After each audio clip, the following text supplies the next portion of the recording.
Welcome everybody to Forza Horizon 4, and today we're taking a look at the 1972 Mazda Cosmo 110S Series 2.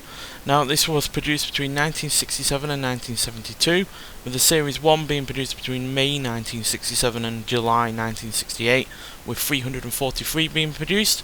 But then the Series 2 was produced between July 1968 and September 1972, with 833 being made. So yeah, not a high production car at all, especially considering all of them had to be handmade.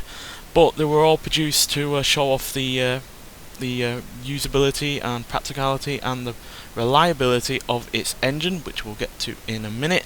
But yeah, unlike the Series 1, this had power brakes, 15-inch wheels as opposed to the 14-inch wheels on the Series 1, a 5-speed manual transmission, again as opposed to the 4-speed manual transmission in the Series 1, as well as an increased wheelbase length to improve the ride and provide more interior space.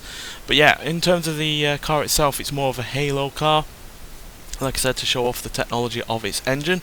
As yeah, we can't actually see the engine, but it is a 982cc 2-rotor Wankel rotary engine, producing 128 horsepower and 103 pounds-feet of torque. And yeah, Mazda had a vested interest in demonstrating the value and reliability of the rotary technology in this car, which is why they entered the Series 1 Cosmo into the 84-hour Marathon de la Route at the Nürburgring, and it came fourth in that. So yeah, near constant acceleration, de-acceleration, you know, high revs, getting up to its top speed regularly would have been really tough on the engine, and yet it not only came fourth, but it also never broke down.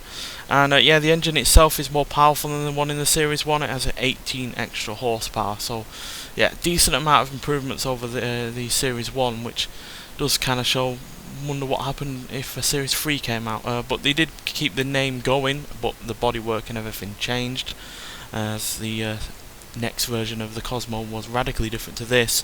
But yeah, the styling, as far as I'm concerned, is one of the weaker elements of this car.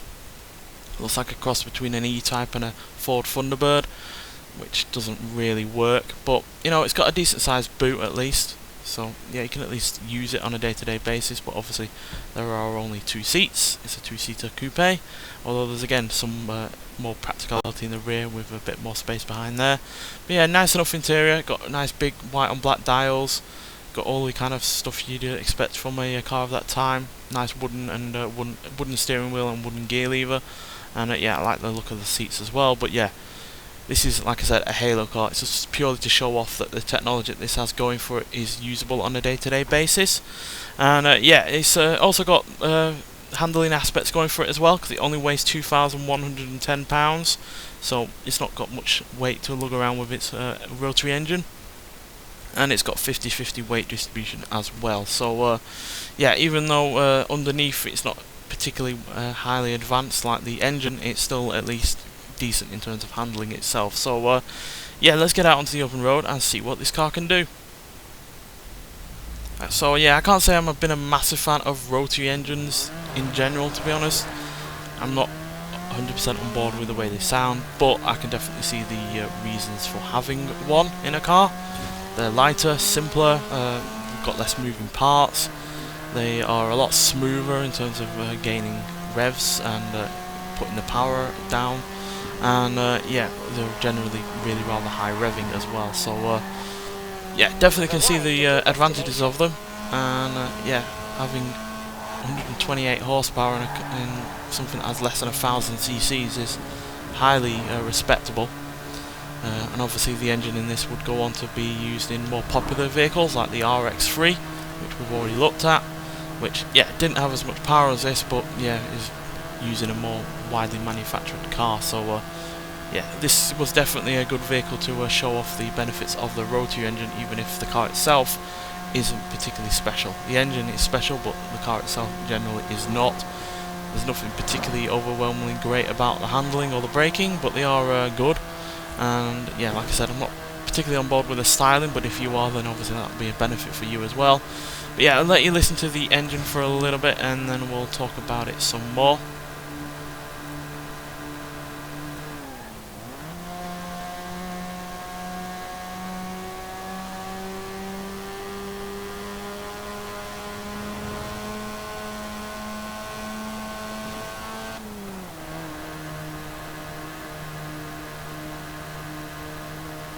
So yeah, typical high revving sounding rotary engine there, but the acceleration and top speed are fairly decent as well for a car of with the size engine that this has.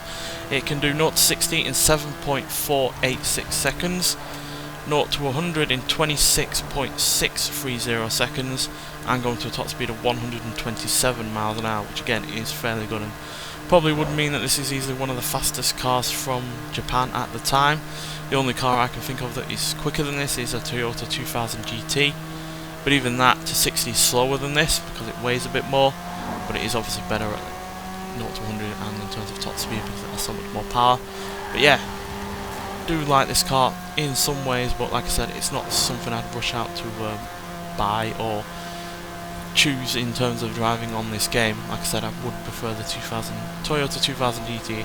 Generally I prefer the way that looks and sounds and drives as well, and that has the obviously benefit of being a James Bond car, which for me as a fan of that series is worth its weight in gold, quite frankly. So yeah, that is just the way I feel about this car in general. But it did obviously pave the way for Mazda with their rotary engines to come, which is no bad thing because obviously they've made plenty of great cars with rotary engines. Although obviously Mazda themselves were around a while before this. Look up the likes of the Mazda Carol if you want to laugh about how that car looked, because it quite frankly looks like a squished Ford Anglia, but like so many cars from that period, it was a rear engine, rear wheel drive engine that was made for the masses, not, you know, made for speed or acceleration or anything like that. So yeah, really I'm glad nonetheless though that this car is on this game. You know, we don't have many 70s cars in general, so to have, you know, this come back to the Forza series is always a treat. And yeah, to obviously go alongside the RX-7. Now you only have to do a free race championship to get this car. You don't have to get 50% on the festival playlist, so it is easy enough to get if you so desire to have it. And yeah, I do recommend trying it out, even if you're not a massive fan of the looks or think it's all that powerful, because yeah, it's still an interesting car in history. Because like I said, it's paved the way for Mazda with future rotary engine cars, and yeah, obviously that would mean no RX-7, no RX-8 if it wasn't for this. So yeah, nonetheless, thanks for watching, and I'll see you in the next one. Bye.